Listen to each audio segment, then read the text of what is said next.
Hello everyone, in this video I will show you how to make a GIF from a video on Android phone without any app. First of all, go to your gallery, then you need to select your video.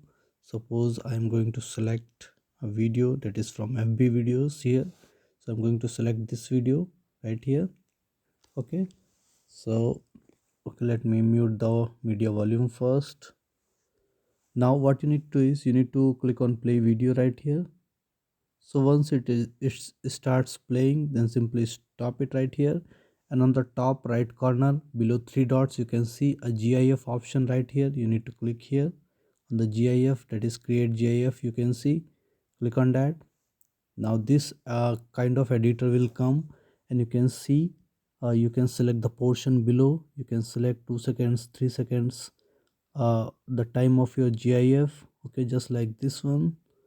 Suppose I'm going to select 1.72 seconds. Okay, then you need to click on save at the top, and GIF saved in DCIF. Okay, so let me go back and check the GIF, and it will be here somewhere in a new folder.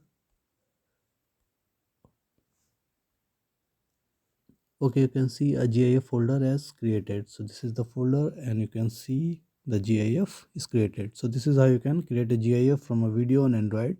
So thank you for watching the video. Please like it and subscribe to my YouTube channel. Thank you.